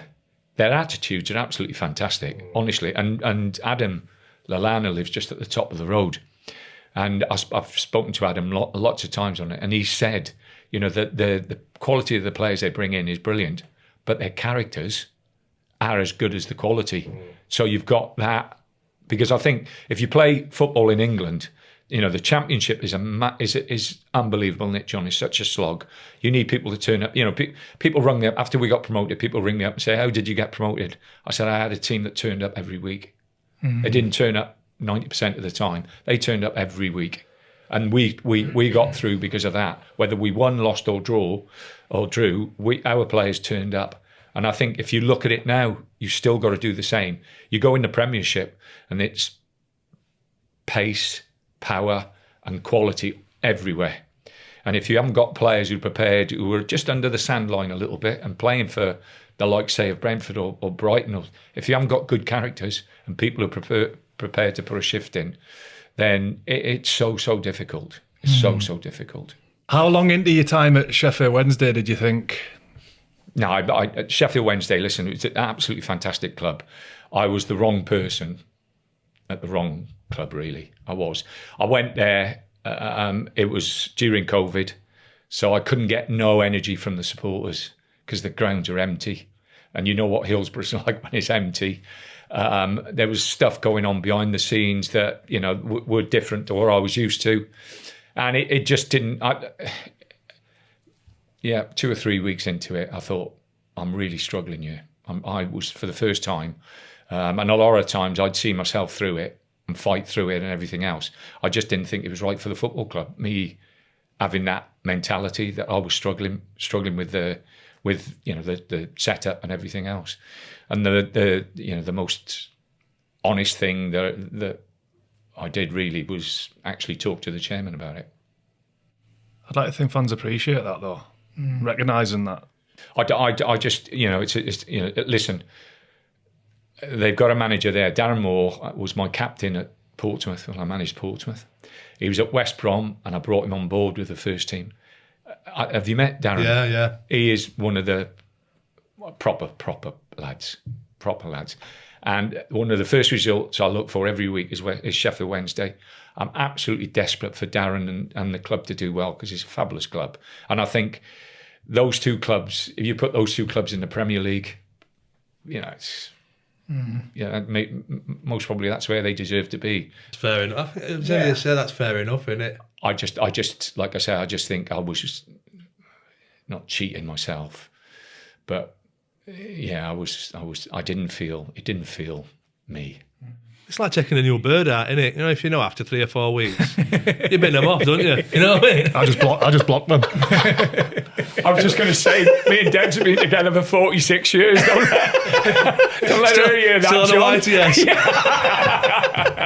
I know you at Stoke you had Peter Reid and I think was Meg Senior on your coaching staff. Which at Sheffield Wednesday? At West Brom, Maggie. Which player that's played under you would you take with you as one of your coaches or?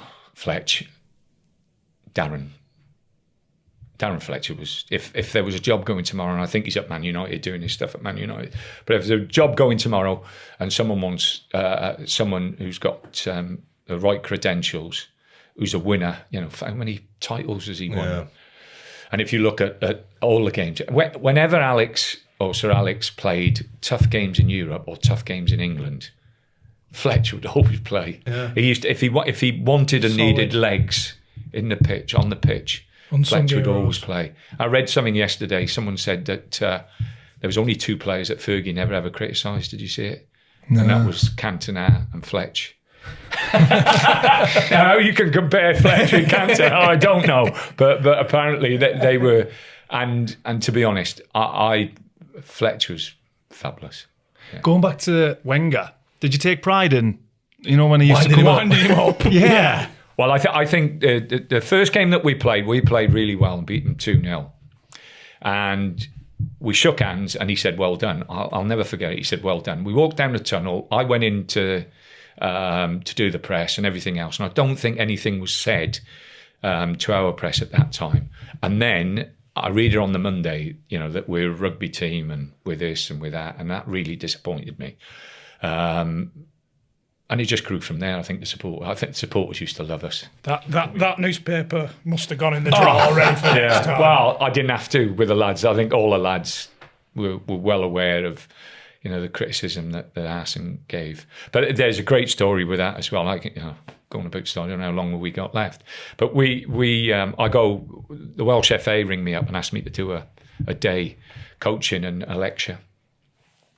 So I go up there and I do a session on the pitch, and you come in, and then the player's going to have something to eat. You have something to eat, and then you come back and you talk about what you did and what you didn't do and how you did it and this, that, and the other. And it was for the full badge, and Patrick was there, Patrick Vieira and Jens Lehmann. So I'm thinking, oh my God, two Arsenal players. You know, what's this going to be like? Anyway, the session finishes, John, and in the corner I can see the two of them stood there, and I'm thinking, oh my God, you know what they're going to be like. So anyway, I walk over and they come over and they were brilliant. And Patrick told me a story. He said, listen, you know, that one of the funniest things that ever happened, he said, Arsene would not care about any other club in the league apart from yourselves when we came to Stoke. And he said, there was one day where he actually took a session and showed us about the long throw, where it would go, how we would have to defend it, and this, that, and the other. And it was all about the throw. Nothing else, all about the throw. I think it was the cup game. And he said, then we turn up at the the Bet365 stadium, look at the team sheet, Rory's not playing. He said, and the worst thing about it is that you beat us 3-1.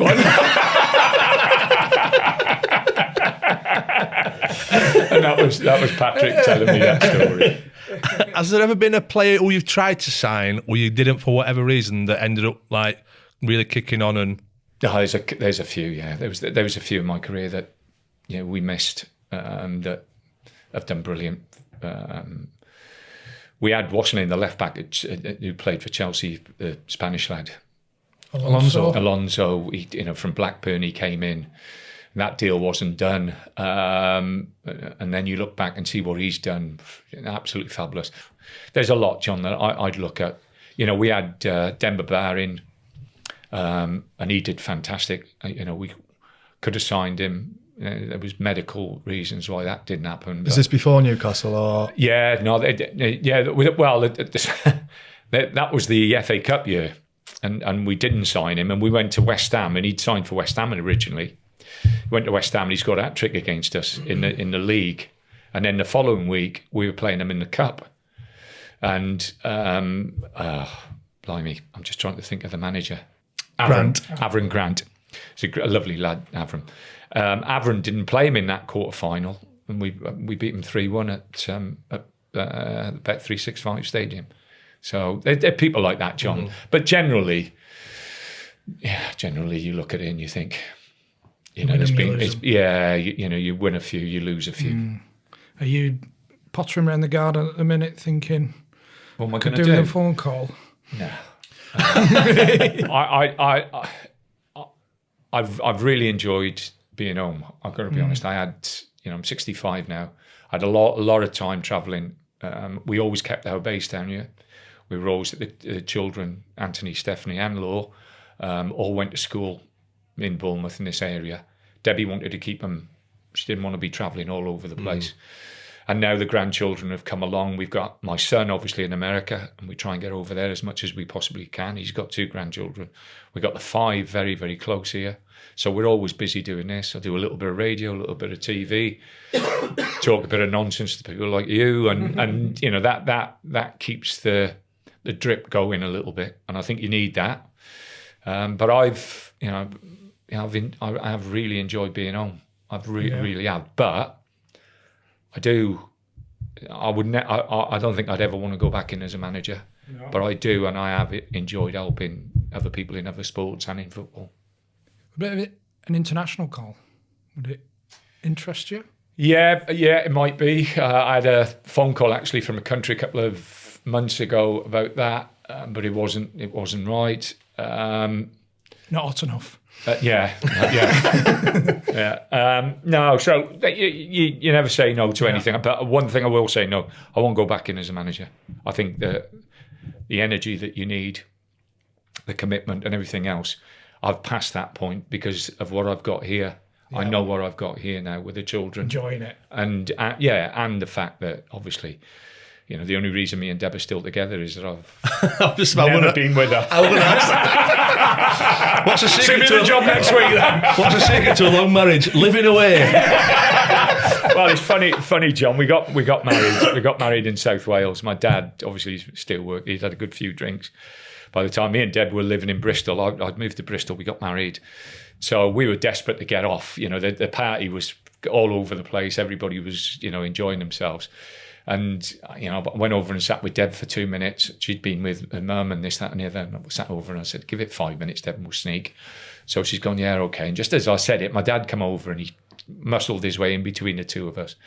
And he had a cigarette hanging out of his mouth and he put his hand around us and he said, listen, secret to a long marriage, don't spend too much time together. And God's honest. And he got up and walked off. And that's... Yeah, I based everything on that. But don't tell Deb. See, we had Danny Collins on, and he spoke about the Beattie incident. And I don't know if you up to you whether you want to speak about it. But I just want to know your mindset of doing that. You know, the Christmas party, whatever, and how it was after, how you approached it Monday morning. No, I was obviously I was disappointed what I did, my reaction and everything else, because I should be above that, or you should be above that. But it was just after a game. We played really well. I got beat 1-0, but we played really well.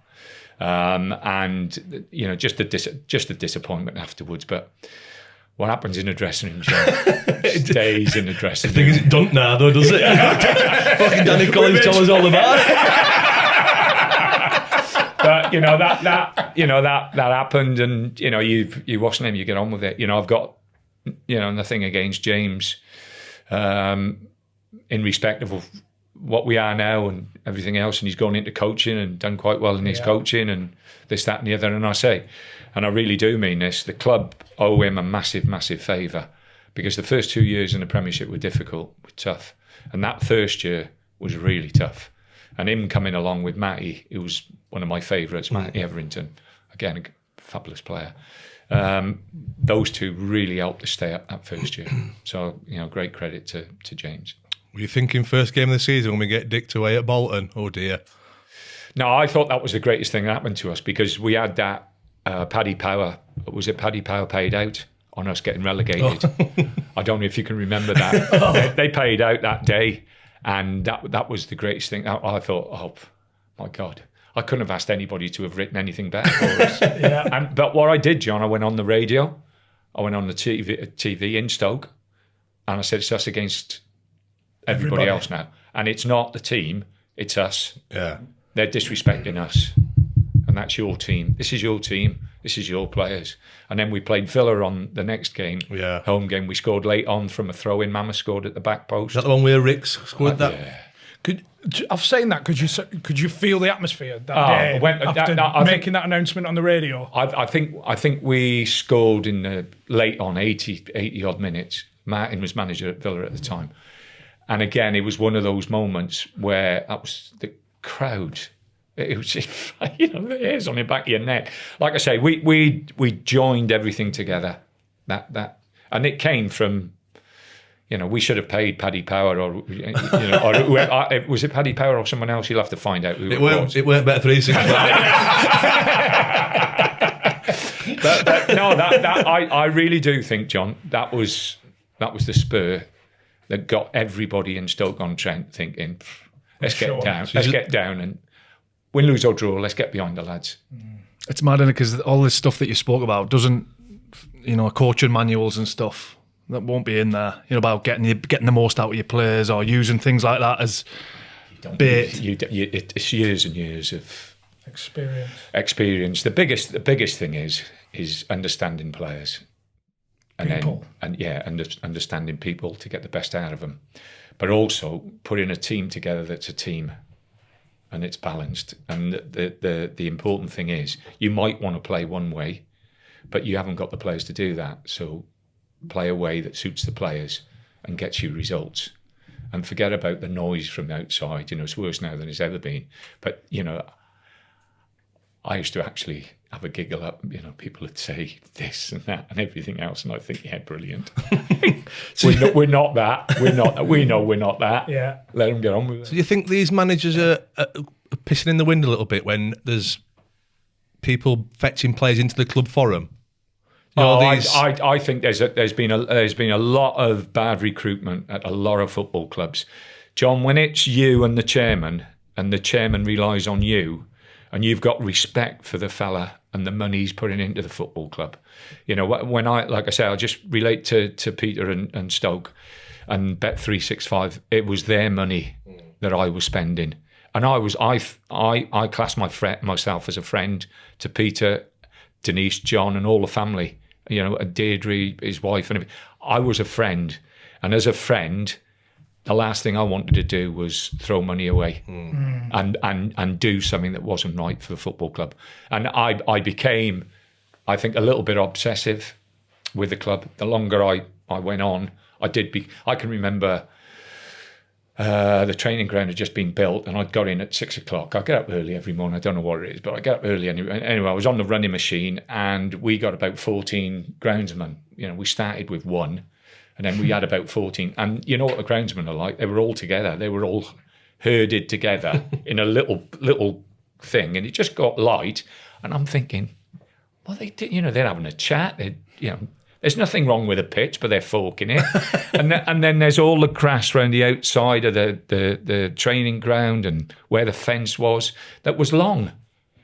And I'm thinking, they've taken their foot off the pedal. This was never like that. I get off the machine, I ring Peter up.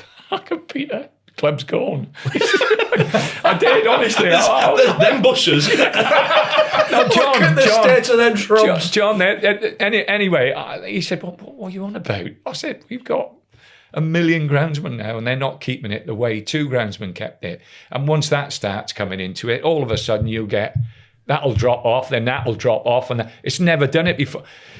He went steady down. I'll pop down and see you. Put the phone down. And anyway, he come down and seen me and we walked round and I showed him it and he said, Tone, you're getting obsessive and you've got to realise that. And I said, no, it's not obsessive. They've got to do their job and they've got to respect that we are, this football club is paying them and we are what we are because everybody does their jobs and they do it properly. And they do it properly and they have respect for doing it properly. But Peter used to take me out. I'd pick the phone up and I'd moan about something, and he'd say, "Yeah, Tone," and he'd go, "Tone, don't talk to me like don't," and he'd put the phone down. 2 minutes later, he'd ring me up. He says, "I've just booked the French restaurant, whatever." He said, "I'll get Malcolm, who was his driver. Malcolm was a lovely lad. I'll get Malcolm to come and pick you up. Me, you, and Deirdre, we're going to have some dinner tonight." I go, "Okay." We go out. We'd have a glass of wine. He'd settle everything down, settle me down, and off we'd go again. And that's, like I say, lose games. When we lost the Palace game, it was a Monday night, and me and Kempy were in our little room upstairs on the other side of the building. I get a phone call, it's Peter. "Are you still here?" And I said, yeah, I won't be going home yet, Peter. I said, it's really hurt, this result. Coming over to the boardroom. So I said, Peter, you don't. Can't. Me and Deirdre, it's only me and Deirdre. We went over there. He opened up a bottle of red wine, sat there and drank it. Opened another bottle of wine, sat there, drank it. And off we went. First phone call in the morning was, "Peter, how are you, Tone?" "Yeah, I'm okay, fine." "Forget about that. That's gone. Just concentrate on the next one. We'll be okay." And that was Peter. He never rung me. We'd win games. He'd never ring me. And I'd always say to him, "You never ring me when we win." And he'd say, "I don't have to. I know you're happy."